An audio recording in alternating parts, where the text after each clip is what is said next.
Hello everyone, ये sound तो सुनी ही होगी। Indian Railways has always been a part of our everyday life. And what many of you don't know is that it is also India's largest employer with over 1.2 million employees. In fact, it is the 9th largest employer in the world. Every year, lakhs of freshers and students apply for different jobs in the railways, and yet thousands of students miss these great opportunities because they don't know even where to start. Do states hire separately? Which exams should you prepare for? And which roles are most relevant for freshers? There are so many questions. So to clear this confusion, in today's video, I'm going to explain the entire Indian Railways hiring process step by step.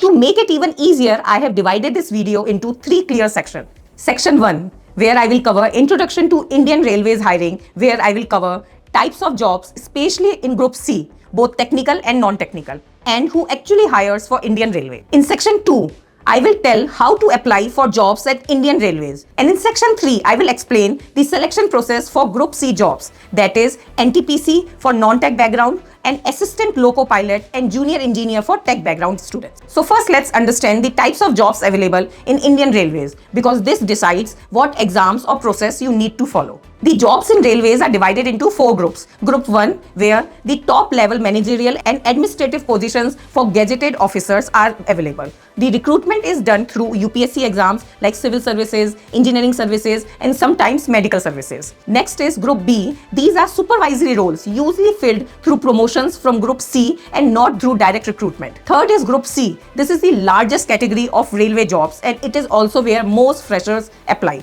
It has both technical and non-technical jobs. Technical posts include junior engineer, assistant loco pilot, and non-technical jobs include station master, goods guard, clerk, or typist. And last category is Group D. These are basic level posts like track maintainers, helpers, and pointsmen. For college students and freshers, the main focus is on Group C jobs. Now, before we move ahead, let me explain the jobs in the Group C category in more detail. Group C jobs are split into 2 categories. First, technical post, and second, non-technical post, which is commonly known as NTPC. Technical posts are for candidates with engineering diploma or ITI qualifications. These posts involve technical work related to trains, tracks, signaling, power, and maintenance. 2 of the most popular technical posts are junior engineer. They work in various departments like civil, mechanical, electrical, and signal and telecommunication, and handle day-to-day engineering work, project execution, and asset maintenance. Second is assistant loco pilot.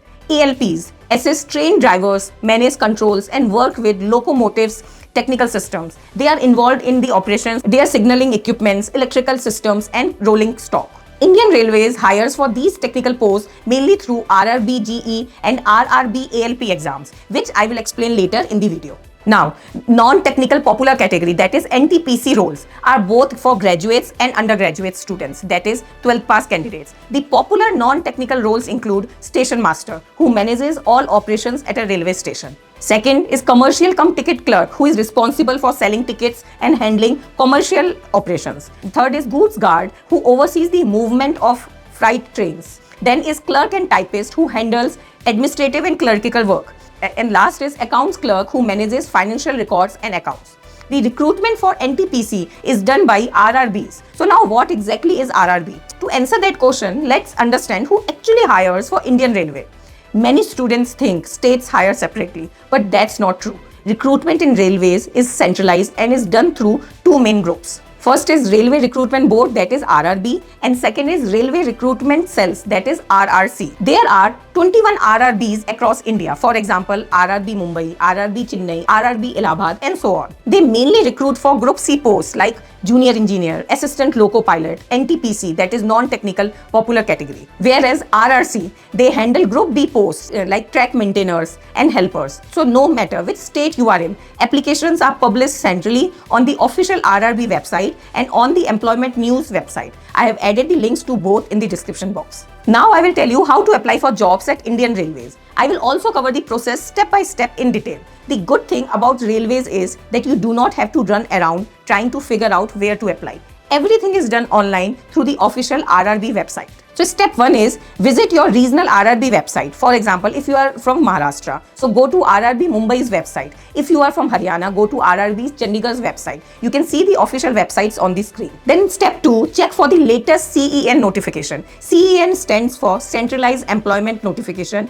and as I have already told you, there is a central notification for all railway vacancies which is posted in your regional RRBs. Step 3 will be to read the notification carefully. It has all the details about the post like eligibility, syllabus, dates, application fee and pay scale. You can see the notification for the assistant Loco Pilot role on the screen. It will give you an idea of how a notification looks and what kind of details you can find on it. Now step 4 is to click on the application link and register yourself on the RRB platform by adding your personal information and contact details. And once you have registered yourself, log in using your credential to access the application form. The form typically has 5 broad sections: personal details, other details, education qualification, upload profile document, and last, preview and preferences.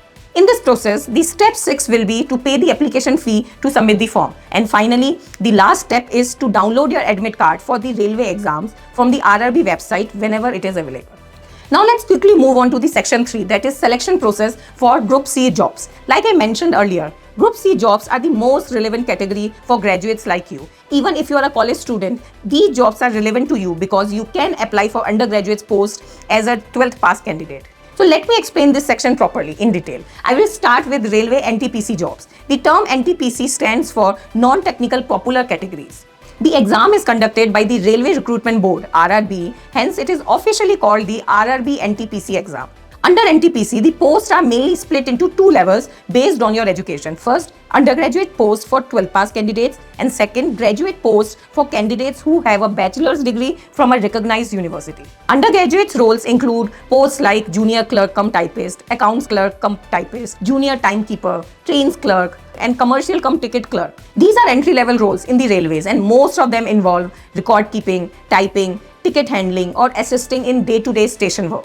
If you are a college student, you can apply for roles like traffic assistant, goods guard, senior commercial cum ticket clerk, senior clerk cum typist, commercial apprentice, and station master.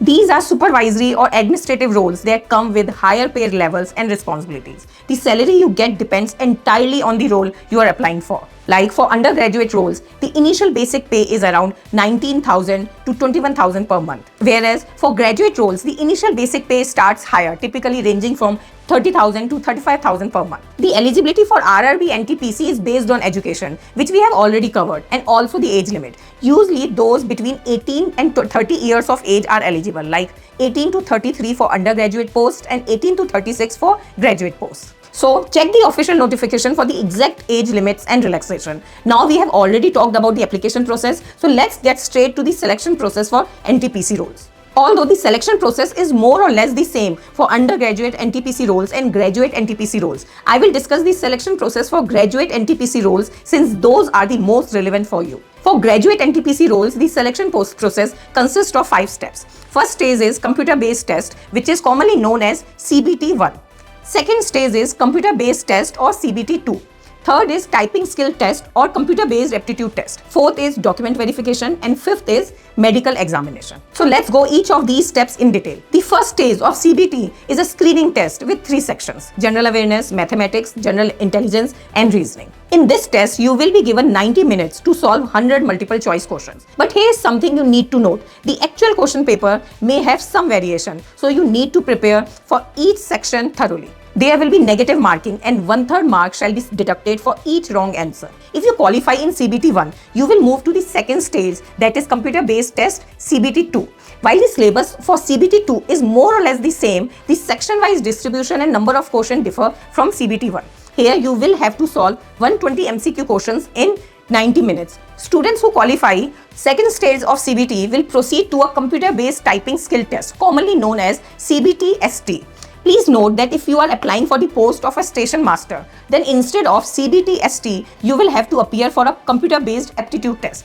I will explain both the tests in detail. If you have applied for roles like account clerk cum typist or junior clerk cum typist, then you will have to appear for CBTST. Here the examiner will check your typical skills including speed and accuracy. You should be able to type 30 words per minute in English or 25 words per minute in Hindi without any editing or spell check tools. If you have opted for a station master post, then you will be required to take CBAT. While the exact question types may vary slightly by RRB, CBAT typically covers these 5 sections, or also known as test batteries. Number 1 is memory test. You will be shown some patterns, numbers or sequence for a few seconds and asked to recall them correctly. Second will be observation or perception test. You will have to identify small differences in patterns or spot target symbols among distractions. Third will be spatial visualization. You will have to understand the movement of objects or trains on tracks, directions and signal interpretations. Fourth will be concentration test. This test will check how quickly you respond to simple but repetitive stimuli under time pressure. And fifth is information ordering or decision making. You may have to choose the correct actions or sequence events logically under certain time constraints. Each test battery is timed separately, and once a test ends, you cannot go back. There is no negative marking, and regardless of your caste category, a minimum of 42 marks. Each test battery is timed separately, and once a test ends, you cannot go back. There is no negative marking, and regardless of your caste category, a minimum of 42 marks in each of the test batteries is mandatory to qualify. Based on the performance in CBTST or CBAT, you will move on to the document verification step. At this stage, you will be asked to provide documents like your 10th and 12th mark sheet, your graduation degree and final year mark sheets, your caste certificate, your original ID proof, domicile, passport size photograph. Once your documents are verified successfully, you will be called for Railways Medical Fitness Test, which is conducted by Railways doctors at the Railway Hospital or Health Unit. So this was everything you needed to know about Railway NTPC roles for graduates. I have added last year's CEN and FAQs in the description box in case you want more details about this. So now that we have covered NTPC selection process in detail, let's move on to technical post. I will cover the selection process for 2 of the most popular technical roles, that is Assistant Loco Pilot or ALP and Junior Engineer. So let's start with Assistant Loco Pilot and then we will move on to Junior Engineer. The recruitment process for ALP has 5 stages. First stage is CBT1, second is CBT2, third is Common Based Aptitude Test, that is CBAT, and fourth will be medical examination. So let's break them down one by one. CBT1 is a qualifying test with 75 multiple choice questions, and there will be 4 sections: mathematics, mental ability, general science and general awareness. You will have to solve these questions in 60 minutes. There will be negative marking, so for every wrong answer, 1/3 marks will be deducted.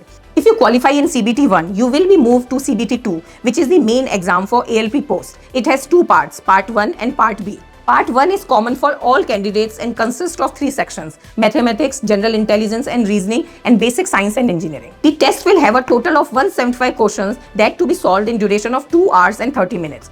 Part B is where it gets technical. This section tests your trade-specific knowledge based on your degree. You can see the details and syllabus for Part B on the screen. Now, candidates who clear both parts of CBT2 are shortlisted for the CBAT stage.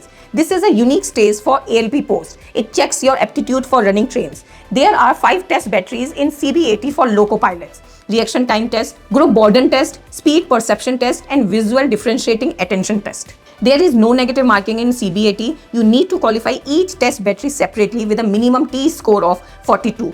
Only candidates who clear all batteries are considered qualified. If you clear CBAT, you will be called for document verification and a medical exam. You need to meet A1 medical standards, which you can see on the screen.